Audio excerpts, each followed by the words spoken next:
Today, we're going to talk about copyright, why it's important, and why we should care. We may not understand exactly what copyright is, but we can take a look at the different parts of the word and come up with what we think it might mean. So, for example, what the word copy means. Do you guys have any examples of times that you have copied someone or ways that you could copy someone? Or do you know what a right is? And no, not like right or left, or not like right or wrong, but think about more like the Constitution, things that we have rights to. For example, freedom of speech or the right to vote. According to the definitions of both these words, to copy is to make something similar or identical to the original version. So playing Simon Says when you're asked to copy the leader, or copying somebody's answers on a test using answers that weren't yours. And a right is the authority to perform or publish or film a particular work or event, which is exactly what copyright is. Let's take a look at two examples of copyright. Well, really one example, but two different songs. We're going to listen to the beginning of each song, and my question for you is, who copied who?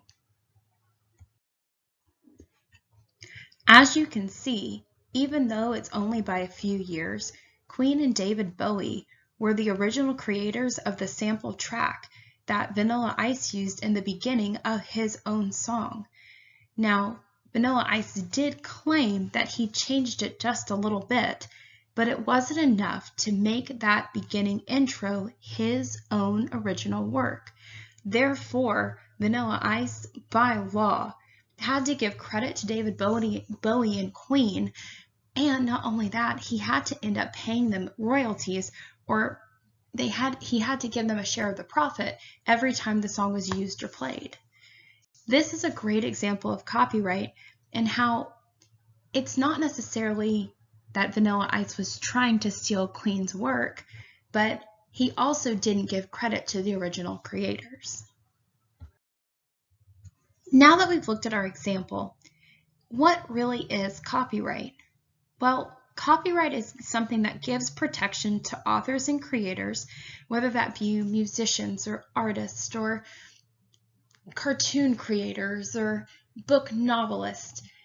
It gives them the opportunity to protect their work and their ideas so that others can't copy or take them from you. A lot of times, people who create work can profit or make money from their original creations. And if somebody claims that something you did is theirs, then they get the credit, recognition, and money that goes along with it. So to prevent this from happening, a lot of people who create different things seek copyright protection. While there are many people involved with copyright, really the people in charge is the U.S. Copyright Office, which is located in Washington, D.C. They decide who does and does not attain a copyright license, and people have to apply to get one, although you can still be protected by copyright even if you haven't applied for copyright.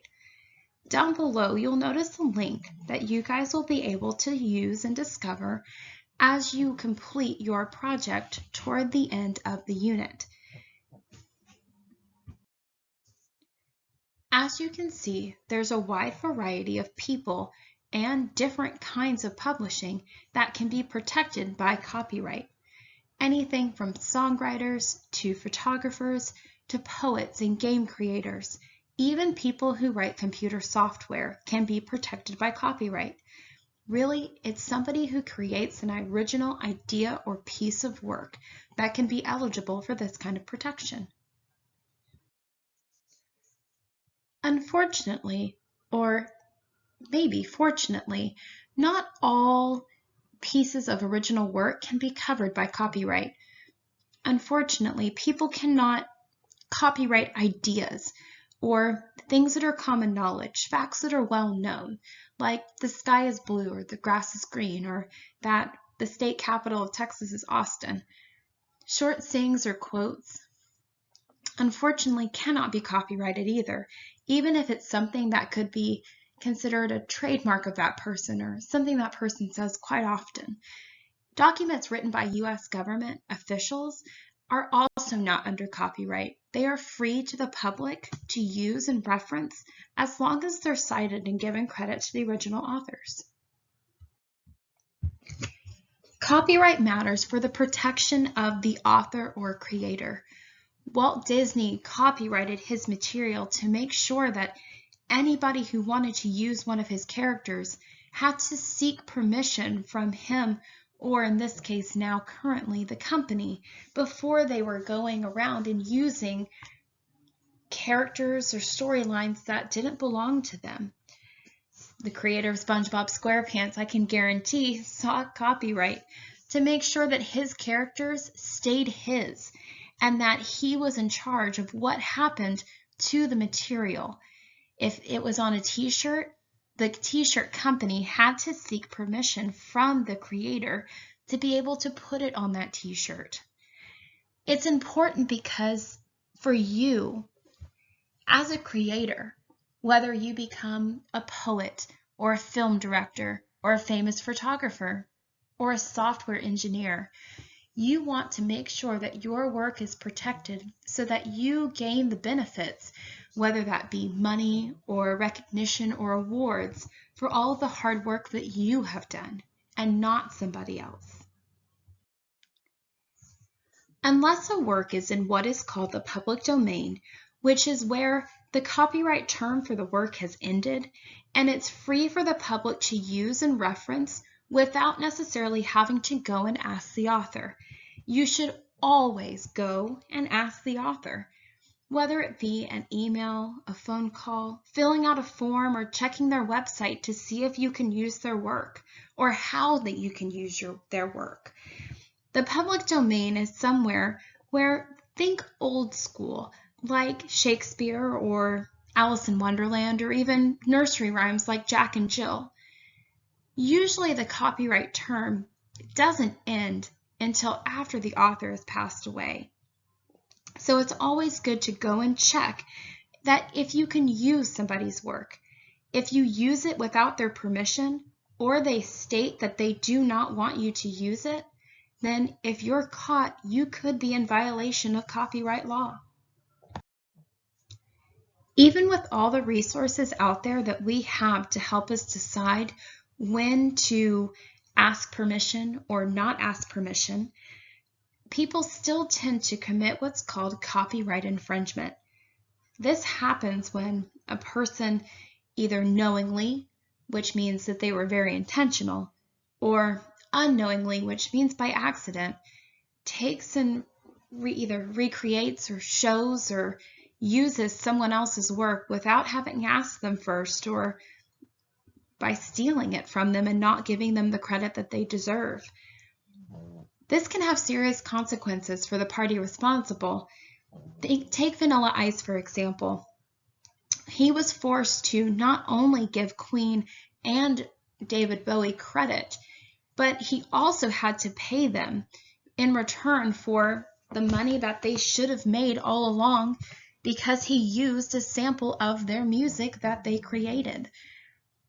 Now, in that case, it was easier for a judge to tell which party had copied who, but sometimes it's not always clear, and it can be hard to decide if copyright infringement had really been committed. There are many types of copyright infringement, and some are listed here on this slide. Changing the format, copy and pasting photos, making a copy of a book page, but there's also different kinds, such as a man tried to publish a book about the Harry Potter characters in what was called an encyclopedia, and J.K. Rowling knew nothing about it. So unfortunately, as it got closer to this young man trying to publish this book, J.K. Rowling had to take him to court, and the young man was no longer allowed to publish the book because he did not create the characters, and they were not his to use as he wished. He should have, in the first place, met with J.K. Rowling and asked if he could have created the book for her characters.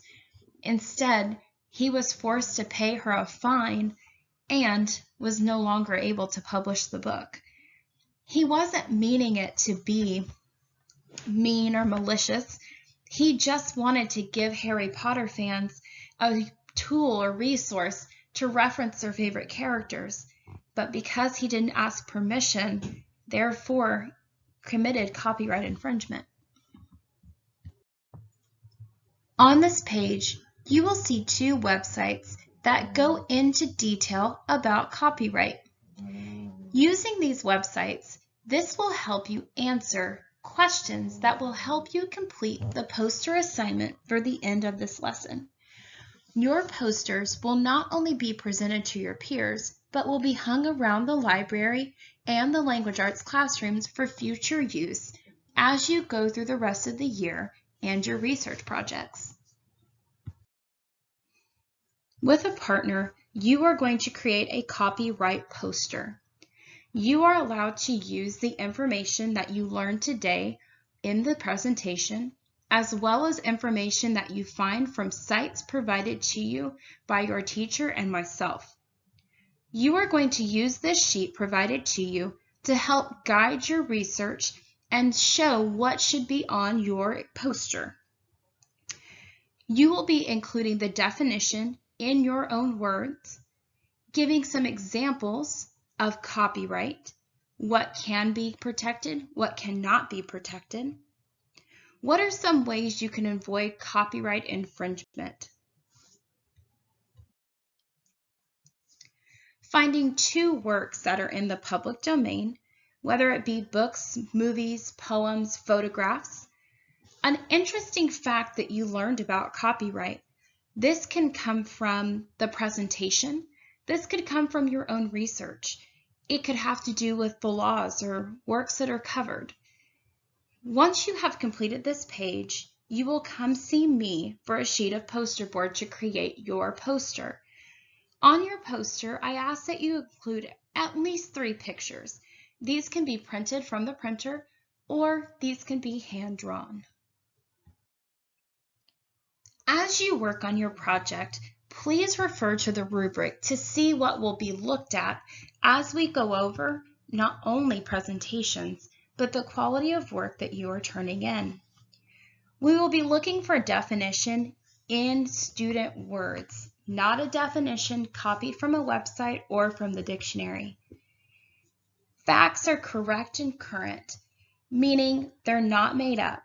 Please use the resources talked about in the presentation to help you find your facts. You have cited and given credit to the places where you have found your information. Remember, we don't want to include copyright infringement. We do not necessarily have to ask for permission because we're using the information for educational purposes. The poster should be neat and colorful. Granted, it doesn't have to be completely filled with color. There can be some white space, but the more colorful, the better. Make sure that you've included 3 or more pictures. Pictures can really help different kinds of learners retain information. Also, this sheet where you have gathered your information will be part of your grade, so please make sure that you have filled it out and turned it in. And at the very end, each partnership will present their poster to the class.